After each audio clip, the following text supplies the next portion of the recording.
¿Qué tal, amigos? Bienvenidos a una emisión más del programa Ante la Ley, programa que llega a ustedes gracias a la colaboración de la Alianza para la Excelencia Académica APEA. Mi nombre es Guillermo Tenorio y el día de hoy vamos a tener un programa muy interesante, pues tendremos como invitado al doctor Néstor Pedro Sagües, quien es el presidente del Instituto Iberoamericano de Derecho Procesal Constitucional y catedrático de la Universidad de Buenos Aires, que nos platicará sobre algunos tópicos de estos cambios paradigmáticos sobre la justicia constitucional. Doctor, sea usted bienvenido a este programa. Muchas gracias, muy amable. Y sin mayor preámbulo, yo creo que tenemos que iniciar el diálogo ante la ley, doctor. Así es. La primera pregunta, obligada pregunta, tendría que ser, ¿qué debemos entender por un juez constitucional? ¿Qué alcances tiene esta expresión? Bueno, es una expresión que se presta a varias excepciones. Yo diría que la más importante es que tenga conciencia que lo primero que tiene que aplicar en su quehacer cotidiano es la Constitución. Es decir, años atrás al juez lo veíamos generalmente, salvo excepciones, como un juez legal. Claro. Las últimas décadas registran el paso del juez legal que solamente resolvía los casos a la luz del derecho subconstitucional, léase derecho civil, comercial, penal, laboral, etc. Hemos registrado el paso de ese juez al juez constitucional. Y el juez constitucional básicamente es aquel que comienza su análisis jurídico para resolver los casos que tiene que atender desde la Constitución. Imagino que este cambio de forma de entender al juez vendrá acompañado también de un cambio respecto a la norma jurídica. Bueno, sí, es la consideración de la Constitución como norma jurídica fundamental, que generalmente, también años atrás, se veía la Constitución como una suerte de poesía constitucional, claro, o si prefiere un discurso constitucional, algo muy agradable, muy lindo, pero que estaba allá arriba. Lo que se ha operado, el cambio básico, es el aterrizaje de la Constitución en los estrados cotidianos de los tribunales, en los pleitos de todos los días. Para decirlo de otra manera, hemos pasado de esa Constitución poesía a la Constitución invasora o invasiva. Claro. Hoy la Constitución está en todas partes. No hay áreas exentas del derecho de una visión constitucional. Y el juez constitucional, su principal tarea es interpretar esta Constitución. Claro, es algo más amplio, es hacerla funcionar, ¿no? La interpretación es una fase del funcionamiento de la Constitución, una fase decisiva, tal vez la más importante, tal vez la más de mayor peso, pero comienza por el acceso a la Constitución, prosigue sí por descifrar su significado, prosigue por construir respuestas constitucionales, puesto que no se trata hoy solamente de aplicar robóticamente la Constitución de forma automática, sino de elaborar respuestas constitucionales para los distintos problemas que presenta la actualidad cotidiana de nuestros días. ¿Todo juez está llamado a ser juez constitucional? Ya hoy día no puede haber un juez extraconstitucional o un juez metaconstitucional. O es un juez constitucional o no es juez. Ya no nos quedan alternativas, porque no hay espacios extraconstitucionales. Claro. Consecuentemente, aún en un tema de derecho laboral, bueno, ni qué decirlo, ¿no? Pero en un tema de derecho civil, aflora o subyace siempre una perspectiva constitucional que no solamente no puede omitirse ni tampoco puede olvidarse, sino que debe aplicarse. Por eso hablaba del funcionamiento de la Constitución como algo más complejo que la interpretación, que repito, la interpretación es decisiva. El juez constitucional tiene que concluir con la aplicación de la Constitución, no solamente con el estudio de la Constitución, que es el paso preliminar para efectivizarla, claro está. Pero la Constitución tiene que encarnarse en las sentencias constitucionales. Uno de los temas que normalmente más impacta en el quehacer cotidiano es el tema de los famosos derechos humanos. Así es, sí. Contemplados, desde luego, como principios rectores del texto de la Constitución. Y mucha gente cuando platica uno con ellos en la calle, pues dice, bueno, ves que este tema de los derechos humanos y la Constitución, pues yo cuando llego a un tribunal, aquí ponemos el caso aquí en México, que tuvimos hace muy poco tiempo una reforma importante en materia de derechos humanos, el juez lo que hace es fallar en legalidad y me tengo que esperar a un procedimiento posterior vía amparo para llegar a quien interprete el sentido de la Constitución, con lo cual se hacen eternos los procedimientos. Y ahora, con motivo de esta reforma, ese juez local pues también puede conocer de la Constitución. ¿A usted le parece que de alguna manera entender a la justicia en general como una justicia constitucional hace que el ciudadano realmente pueda vivir la Constitución? Claro, eso hace que en primer lugar cotice más a la Constitución, ¿no?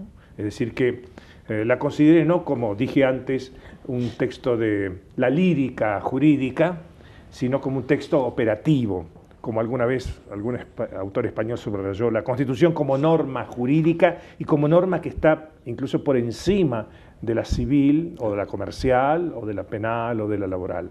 Y como norma guía en la efectivización de todo ese derecho sub o infraconstitucional. Por eso la distinción entre lo legal y lo constitucional es una distinción destinada a morir, y más aún que debe morir, puesto que no hay una suerte de disyunción entre el mundo de la Constitución por un lado y el mundo del derecho civil, por ejemplo, por el otro, ¿no? Son dos mundos que están imbricados.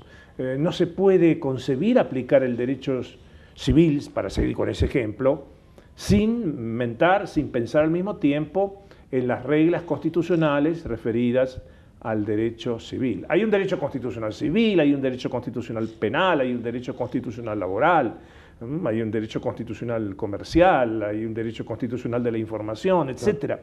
Bueno, todo eso tiene que aplicarse conjuntamente, no como si fueran dos esferas separadas. Claro. Y mucho se ahorraría si el juez subconstitucional comenzara su discurso, su razonamiento, por el segmento constitucional que a él se refiere, y no que lo deje para más adelante, o para otra etapa, o a un costado, ¿no? Muy de la mano de esta transformación que nos está platicando, viene el tema de los tribunales constitucionales. Sí, ¿Cómo distinguimos? ¿Quiere decir que todo la justicia, toda la judicatura está llamada a ser tribunal constitucional? Bueno, en un sentido lato, amplio, sí. Es decir, si entendemos por juez constitucional el juez que aplica el segmento del derecho que le toca efectivizar, el juez laboral, por ejemplo, a la luz de la Constitución, todo juez es juez constitucional. No hay jueces aconstitucionales o, como dije, extraconstitucionales o paraconstitucionales, no. Todos son jueces constitucionales en ese sentido, que deben hacer funcionar su barrio jurídico, su colonia jurídica, a la luz de las directivas de la Constitución. En ese sentido, todos son o somos, yo he estado en el Poder Judicial 45 años, jueces de la Constitución y jueces constitucionales. Perfecto. Ahora, hay una excepción más distinta, más especializada, que es jueces que realicen control de constitucionalidad en el sentido de inaplicar o, según los distintos ordenamientos jurídicos, hasta derogar o abolir las reglas constitucionales. Eso ya es otra dimensión. Un juez puede ser juez constitucional en el sentido que tiene que aplicar la Constitución en su mundo jurídico, penal, por ejemplo, el juez uruguayo, pero no puede inaplicar la regla inconstitucional. Él tiene que llevar ese asunto a la Corte Suprema de su país. Estoy hablando de un juez del Uruguay, claro. Por ejemplo. Entonces, es juez constitucional en el sentido amplio que en lo posible, cotidianamente tiene que reciclar, hacer funcionar su derecho, su parcela del mundo jurídico conforme a la Constitución. Ahora, si tiene que inaplicar una norma, ese juez en ese país tiene que derivar el asunto a la Corte Suprema.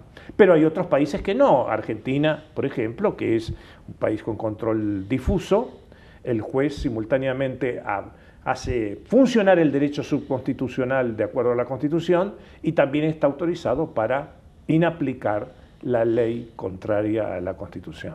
La función de estos tribunales constitucionales, justamente en ese tratamiento que le dan a la norma constitucional, nos llevarían a pensar que hacen un trabajo interpretativo enriquecedor a la Constitución.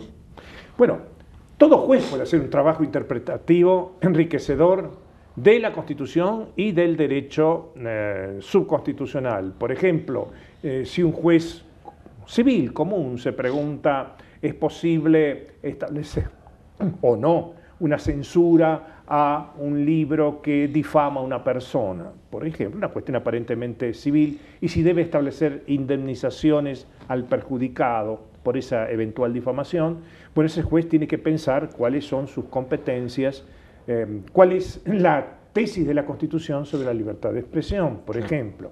Ahora, si se trata de inaplicar una regla, una ley X, violatoria de la Constitución referida a la libertad de expresión, ese tema podrá ser competente para inaplicarla o no, si tiene que derivar un asunto a un tribunal constitucional.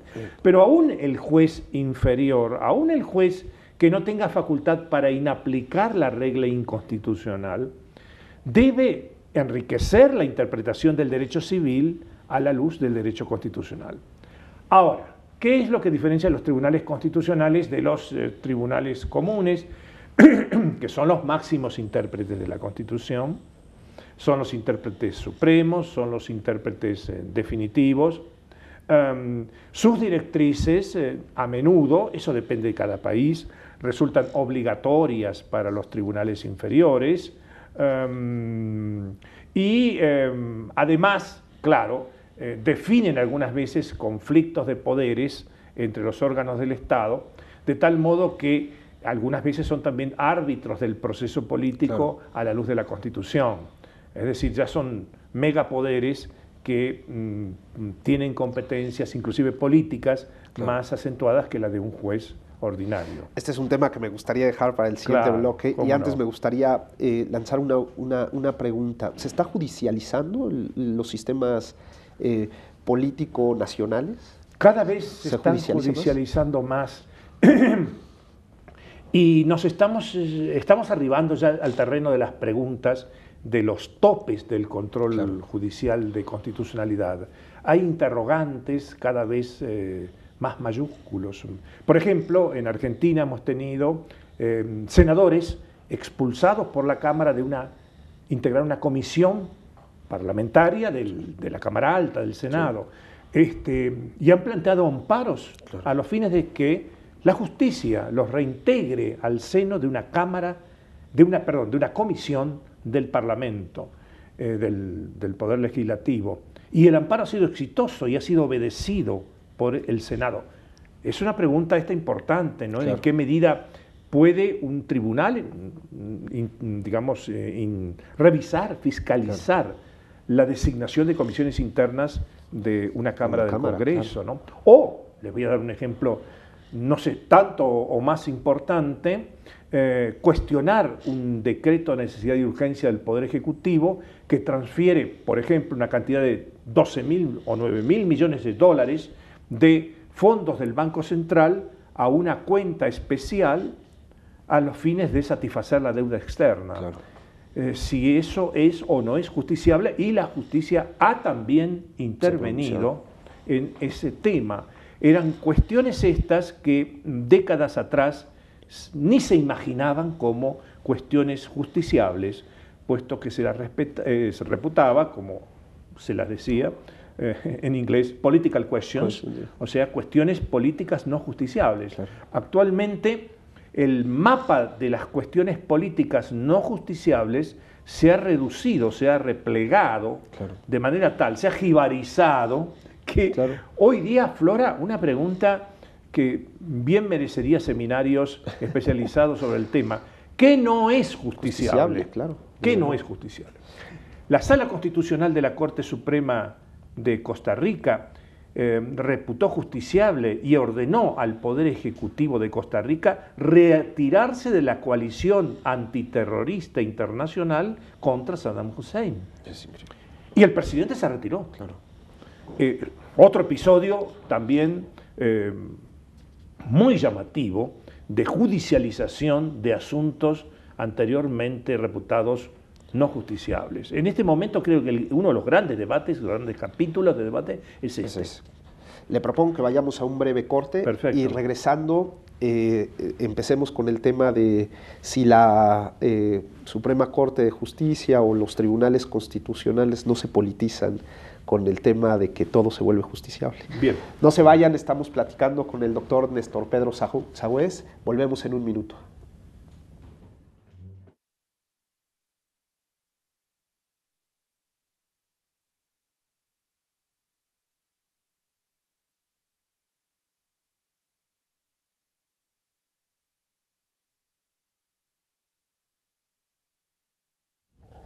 Muchas gracias por seguir con nosotros. Estamos teniendo una plática muy interesante con el doctor Néstor Pedro Sagüez, quien es presidente del Instituto Iberoamericano de Derecho Procesal Constitucional y catedrático de la Universidad de Buenos Aires. No olviden que si quieren ponerse en contacto con nosotros, lo pueden hacer a través de dos vías. La primera de ellas a través de la cuenta de Twitter en antelaley_mx, todo en mayúsculas, o bien a través de la cuenta de correo electrónico gtenorio@up.edu.mx, donde con todo gusto nos pondremos en contacto con ustedes para aclarar sus dudas o escuchar los comentarios que tengan para mejorar los contenidos de este programa. Doctor, el tema se está poniendo muy interesante porque resulta que todo se vuelve justiciable, o al parecer todo se volvería justiciable. Ahí está. Sí, sí. Y esto pues pone en entredicho muchos de los fallos de los tribunales constitucionales o de la justicia constitucional. Y es que se dice que tal tribunal ya se politizó, para tal fallo hubo acción directa de lo político y entonces perdió su sentido de meramente jurídico. Y entonces los tribunales constitucionales quedan en un riesgo permanente por el tipo de asuntos que están resolviendo.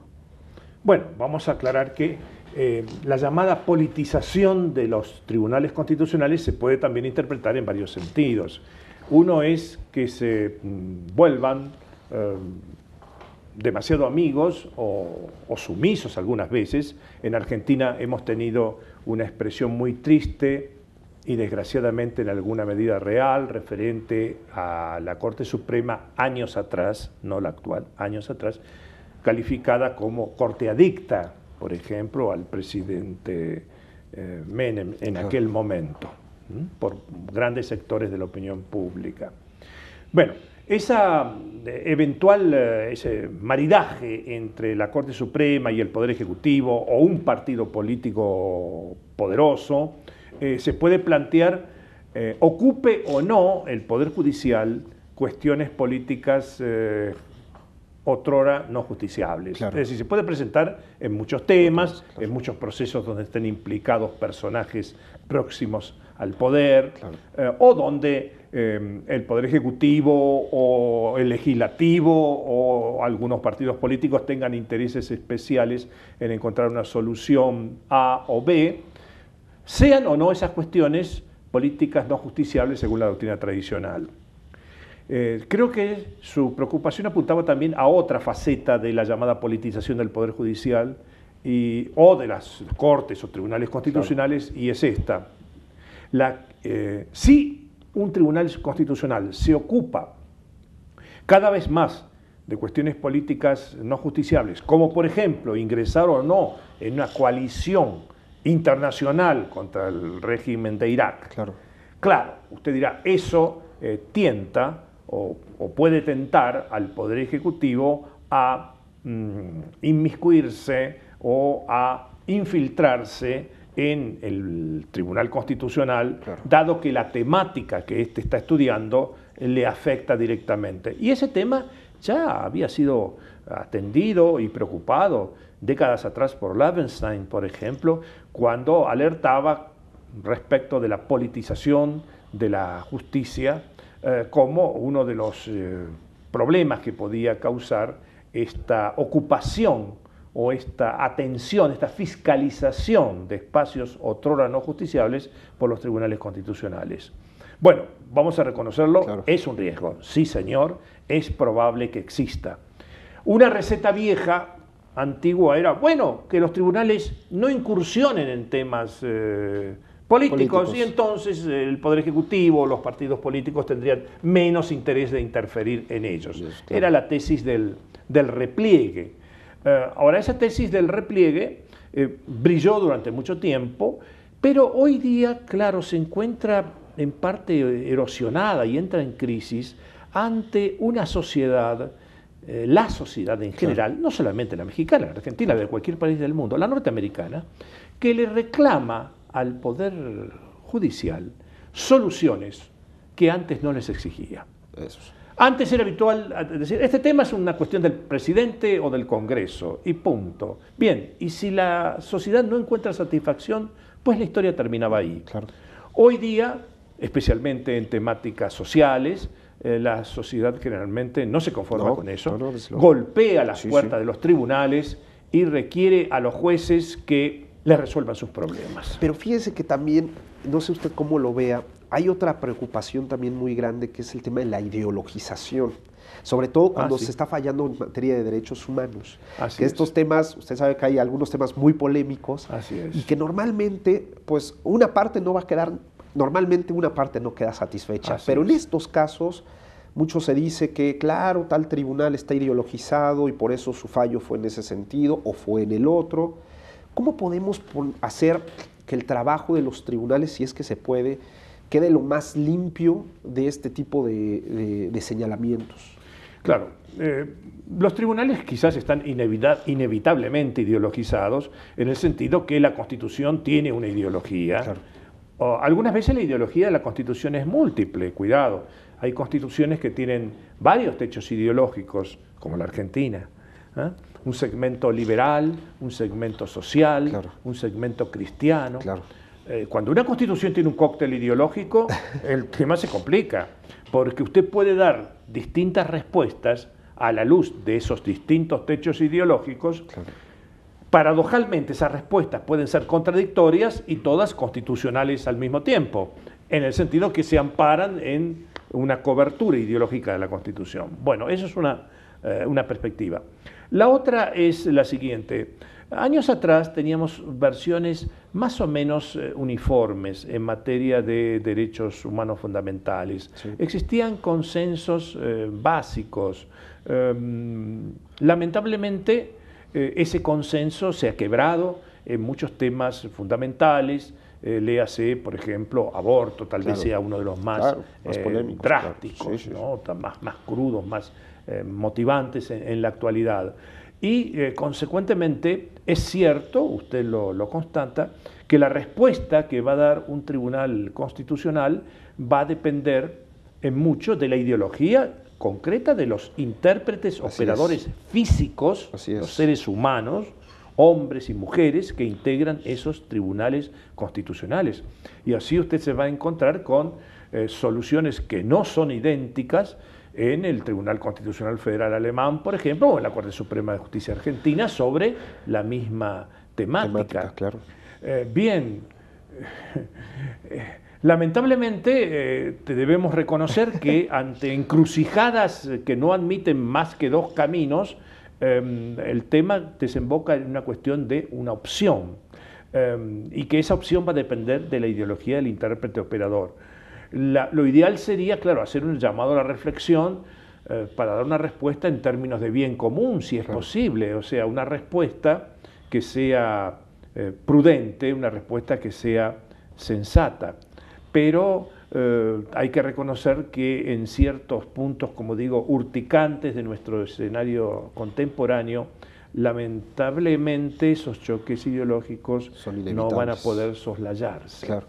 Hay un tema que resulta muy interesante en esta nueva faceta de la justicia constitucional, que es el tema de los convenios internacionales en materia de derechos humanos. Así es, claro. Porque todo parece indicar que estas convenciones no solamente entran directamente al ordenamiento jurídico, sino que se vuelven tarea fundamental del juzgador constitucional. Así es. ¿Qué tanto nutren estas convenciones a la Constitución y sobre todo al juez constitucional?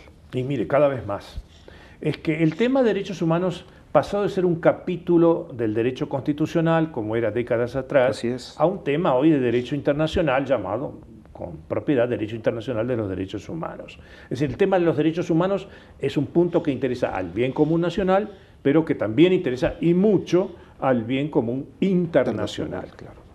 Al mismo tiempo, este derecho internacional público se ha vuelto cada vez más exigente, Sí. es más impetuoso, demanda más sumisión. Sí.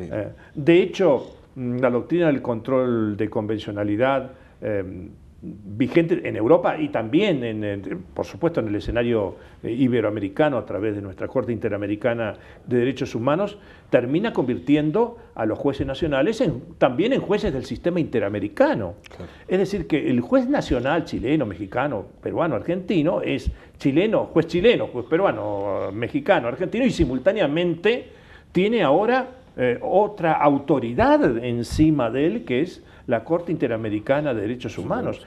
Claro. Algunos pensadores alemanes, viendo este fenómeno nuestro, no el de ellos, el nuestro, advierten que a través de la doctrina del control de convencionalidad, la Corte Interamericana se ha asumido como tribunal transnacional. Claro, No solamente internacional, transnacional, que emite directivas a los jueces nacionales, omitiendo a los estados nacionales directamente. Eso es la nota de transnacionalidad, precisamente. Esta realidad tiene en realidad pocos años de experiencia y es una revolución copernicana. Consecuentemente, en materia de interpretación de la Constitución, debemos reconocer actualmente que, conforme a la doctrina del control de convencionalidad, la interpretación constitucional debe subordinarse a la interpretación convencional claro. De las convenciones de derechos humanos. Claro. ¿Sí? Pero esto es muy duro, ¿no? Es muy duro, pues, sobre todo para todos aquellos que crecimos bajo un determinado paradigma, ¿no?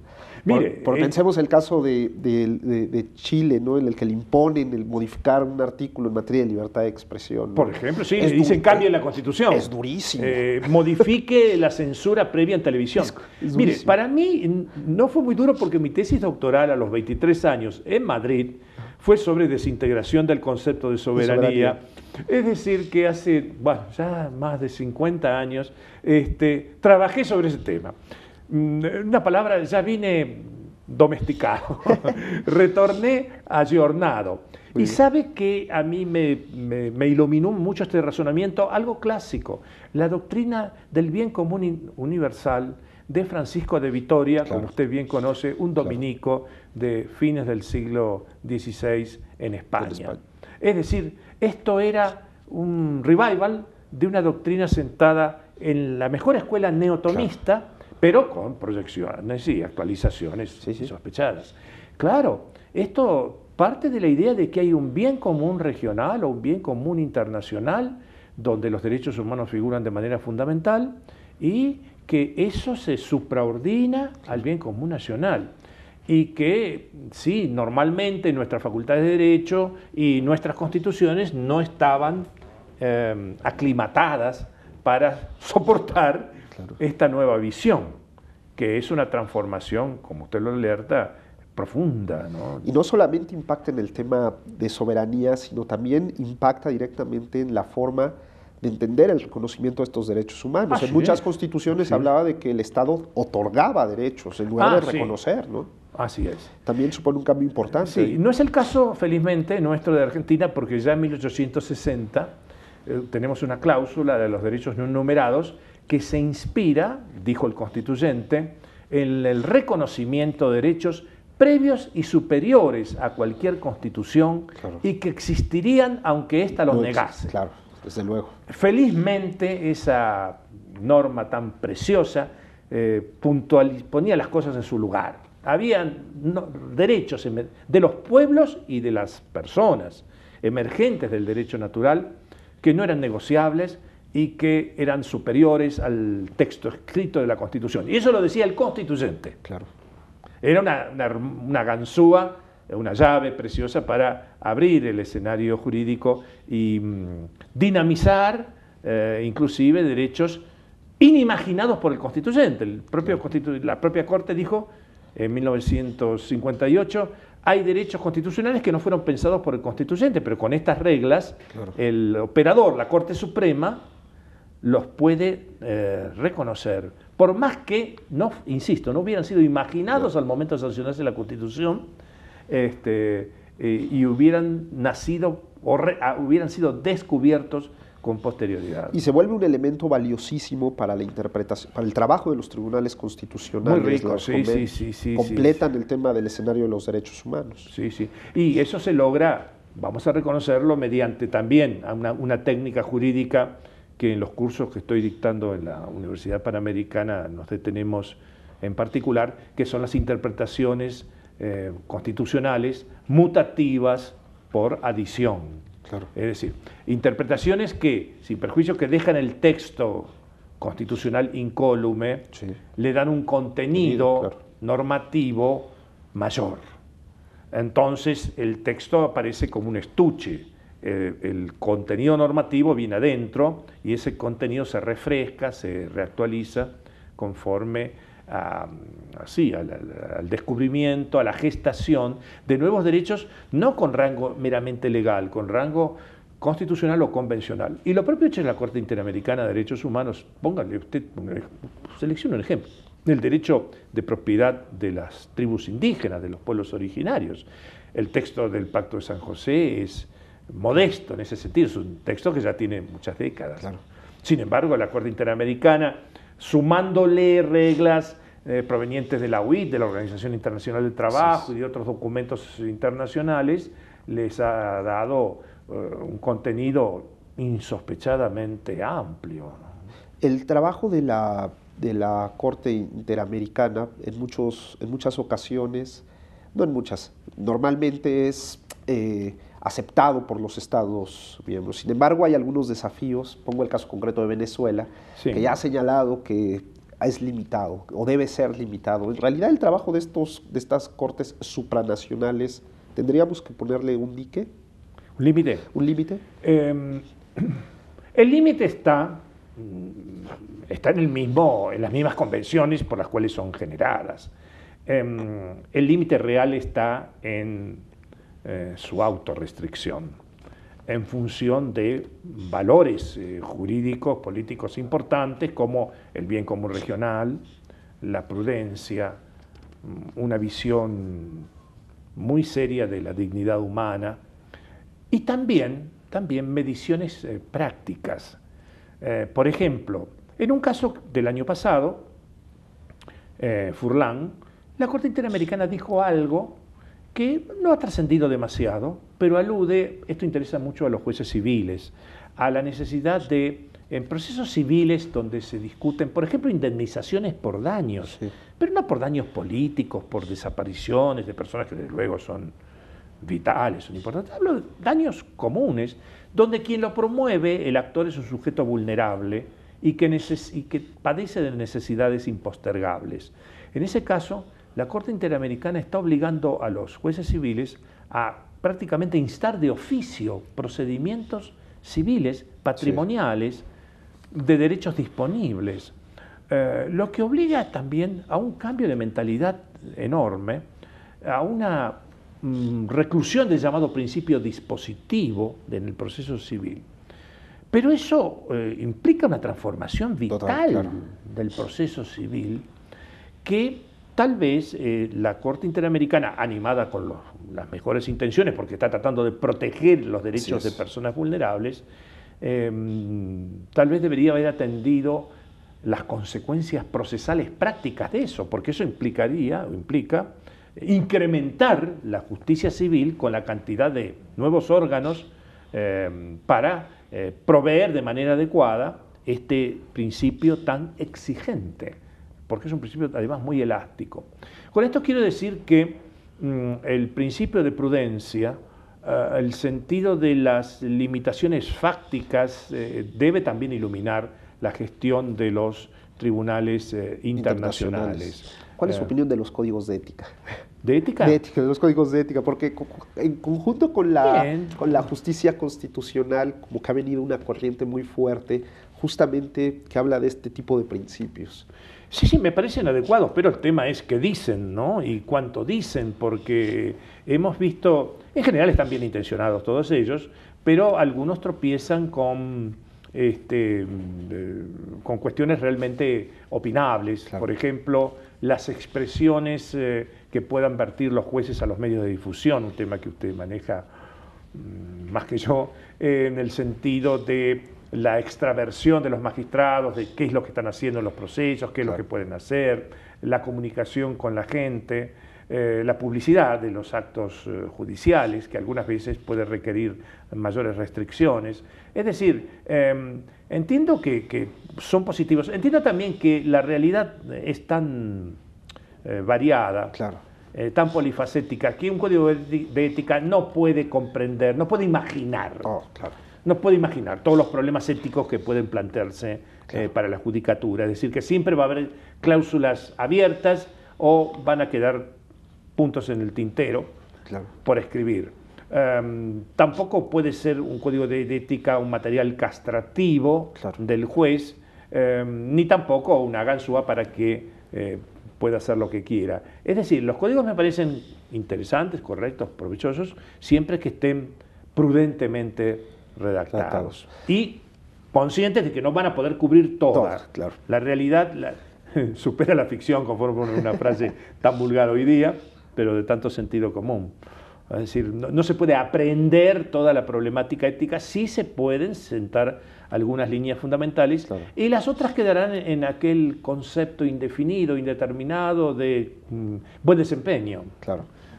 Le propongo que vayamos a un breve corte y regresando retomemos el tema de cómo los procesos constitucionales también han sido, o sea, vuelven parte importantísima en esta función del juez constitucional. No se vayan, estamos platicando con el doctor Néstor Pedro Sagüez, quien es presidente del Instituto Iberoamericano de Derecho Procesal Constitucional y catedrático de la Universidad de Buenos Aires. Volvemos en un minuto.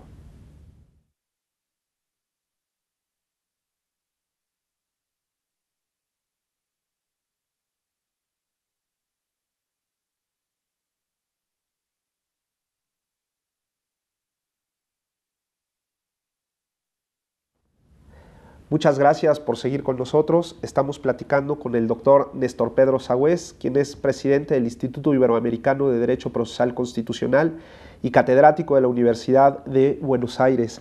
Y bueno, doctor, ciertamente con el tema de la llegada o de este cambio paradigmático de la justicia o del juez constitucional, a la hora llamado juez constitucional, también ha venido habiendo un crecimiento muy importante en materia de derecho procesal constitucional, como una nueva disciplina que desde hace unos años pues prácticamente nos ha inundado. ¿De qué va el derecho procesal constitucional? ¿Cuál es el objeto de estudio del derecho procesal constitucional? Mire, tiene unas versiones amplias, yo voy a ir a la más reducida, la más concreta, la de mínima, digamos, que se ocupa de la magistratura constitucional y de los procesos constitucionales. De la magistratura ya hemos hablado un poco, es un tema también muy diversificado. Latinoamérica muestra muy distintos tipos de tribunales constitucionales. Algunos son cortes supremas clásicas, al estilo de Uruguay, por ejemplo. Otras ya son cortes supremas que evolucionan hacia lo que es casi un tribunal constitucional europeo, podría ser Estados Unidos, México, Argentina en alguna medida. Y tenemos otras que instrumentan ya tribunales constitucionales específicos, Bolivia, Corte Constitucional colombiana, tenemos salas constitucionales dentro de cortes constitucionales, Paraguay, Costa Rica, Honduras. Tenemos un mercado muy diversificado donde, si usted me pregunta cuál es la mejor fórmula, cuál es la peor, le diría, mire, no hay mejores ni peores, todo depende de las realidades de cada país, y si en un país una Corte Suprema ayornada, flexibilizada, dinámica, opera bastante bien como tribunal constitucional, pues que siga adelante, no tiene tampoco por qué inventar algo nuevo. Lo ideal parecería ser, sí, un tribunal constitucional específico, especializado y concentrado al modelo kelseniano, que no nos olvidemos, es hijo de la teoría pura del derecho. Entonces, perfecto, como teoría pura, ¿no? Como ideal, como máximum, diríamos, es académicamente lo mejor, pero no siempre las recetas académicamente puras son las más aconsejables en un medio social determinado. ¿Qué peculiaridades tienen estos procesos constitucionales? Bueno, ahora vamos a los procesos. Sí, sí, sí. La segunda etapa es la de los procesos constitucionales. Una realidad de décadas atrás constató que de nada nos vale tener tribunales constitucionales excelentes si no disponemos de escaleras procesales ágiles, desplegables, operativas, eficientes, no solamente en los papeles técnicamente buenas, sino en la realidad operativas. Y esto se denominan los procesos constitucionales, cuya meta específica es tutelar la supremacía de la Constitución, lo que hoy involucra la custodia de los derechos personales, en sentido lato, derechos humanos también. Bueno, sobre eso tenemos también en América Latina un abanico increíble de muestras de procesos constitucionales. El papá de los procesos constitucionales fue históricamente el habeas corpus. Claro. Luego nos sale, y México tiene tanto que ver en eso, el amparo.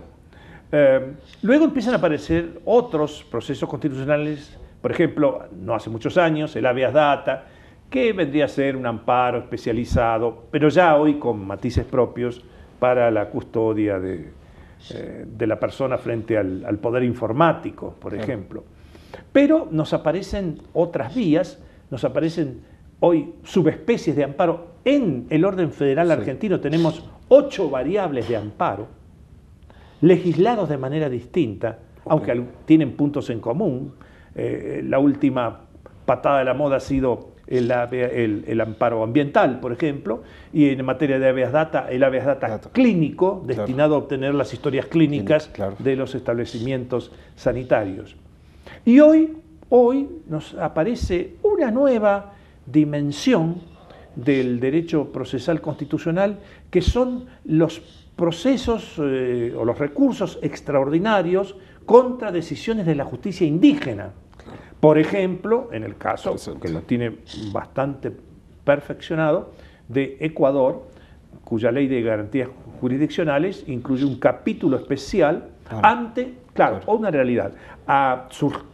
En determinados estados no solamente han surgido derechos especiales para los pueblos originarios, sino han surgido su derecho a un derecho propio y su derecho a una jurisdicción indígena propia, que involucra autoridades jurisdiccionales indígenas propias y procesos judiciales indígenas propios también. Perfecto, esta es otra faceta. Bien, la cuestión es, tienen que existir relaciones de articulación entre todo eso y la Constitución y los tribunales constitucionales. Ecuador, que es un país que se define como un estado de derechos, no de derechos en el sentido de derecho a libertad de circulación, difusión, comercio, de derechos de las distintas naciones que hay en el territorio ecuatoriano, ha tenido que programar una acción especial, una escalera para tutelar la supremacía de la Constitución Nacional y del derecho internacional de los derechos humanos, para revisar decisiones de la justicia indígena que podrían colisionar con esos. Esto es un nuevo capítulo del derecho procesal constitucional. Como Bolivia ha implementado hace 2 años o 3 una consulta de las autoridades jurisdiccionales indígenas ante el Tribunal Constitucional Plurinacional Boliviano en torno a la aplicación del derecho indígena propio, la compatibilización de ese derecho con la Constitución Nacional. Otra escalera procesal que hoy está provocando estudios, inclusive en la Universidad Panamericana hay una monografía sobre eso. Veo que el Instituto Iberoamericano en eso tiene mucha tarea. Sí, claro, hay más trabajo, hay más trabajo. Es que, doctor, hay que reconocer que no solamente para el instituto, para el juez del siglo XXI tiene mucho más trabajo que el juez del siglo XX. ¿Cuál es la perspectiva de la justicia constitucional? ¿Seguirá ensanchándose? A futuro vemos que la justicia tendrá cada vez más protagonismo dentro de las decisiones político-judiciales. Muy buena pregunta. Yo le daría una respuesta académica y una práctica. Muy bien. O vivencial o experimental. Académicamente yo creo que irá ensanchándose. esa frase de la Sala Constitucional de la Corte Suprema de Costa Rica cuando dijo que en Costa Rica hay un derecho de la Constitución, Claro. para eso estamos nosotros, la Sala Constitucional, Claro. y que por ende no debe haber en Costa Rica áreas exentas de la evaluación de ese derecho de la Constitución, es una frase casi premonitora o profética. Claro. Cada vez más los espacios atendidos por la jurisdicción constitucional son más amplios, y no solamente porque ella quiere invadir espacios, sino porque la gente, como dije antes, se los reclama. Claro. Pero al mismo tiempo tenemos frentes de combate, por ejemplo en Argentina en estos momentos, por parte de determinados órganos del Poder Ejecutivo, existe un serio cuestionamiento a la judicialización de determinadas áreas. Por ejemplo, disponer medidas cautelares para evitar la aplicación de la ley de medios de difusión, sí, medidas cautelares para evitar la dejada sin efecto o la resolución de ciertas operaciones de compraventas realizadas por el Estado. Es decir, hay un cuestionamiento a eso, argumentándose que existe una suerte de invasión en áreas que no debieran ser materia de atención por los jueces. Es decir, encontramos enclaves de confrontación. Claro, y lo mismo le preguntaría para esta justicia o esta especie de justicia supranacional. Al parecer, tanto hablando de la Corte Interamericana, pero hablemos de la Corte Europea o de la Corte Africana de Derechos Humanos, cada vez tienen mayor protagonismo dentro de la justicia constitucional local. Sí. ¿La tendencia también será esta, que haya un mayor protagonismo de estas? Sí, de estos seguramente tribunales? que sí. El mundo demanda hoy más igualdad y más seguridad de trato por parte de los órganos judiciales. Y esto no es solamente un reclamo nacional, es un reclamo internacional.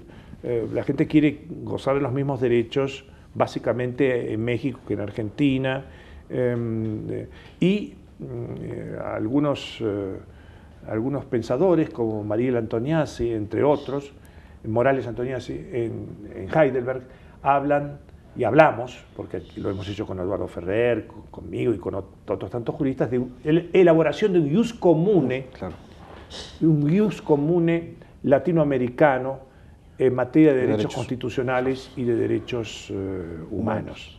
Ese ius comune es cada vez más requerido, hay mayor demanda de ius comune.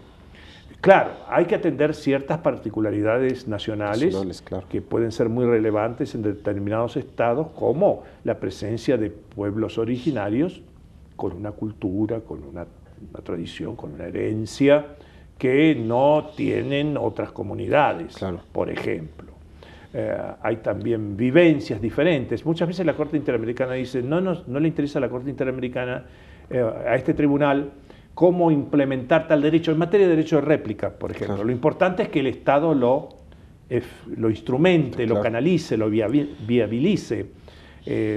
Los conductos procesales pueden ser múltiples, pero lo importante es que haya derecho de rectificación, claro, respuesta o réplica y que no exista, ¿no es cierto? Es correcto. Entonces, en resumen, me parece ese ius comune es casi irrebatible. Y además, fíjese, doctor, algo que es curioso, y es que la Convención Americana de Derechos Humanos o Pacto de San José de Costa Rica, varias veces, por ejemplo, al programar el amparo interamericano en el artículo 25, habla de un instrumento jurídico para tutelar los derechos humanos de esta convención, lo cual es lógico, el pacto, de la Constitución y de las leyes. De las leyes, sí. Es decir, que el pacto se convierte también en custodio de las constituciones. Claro.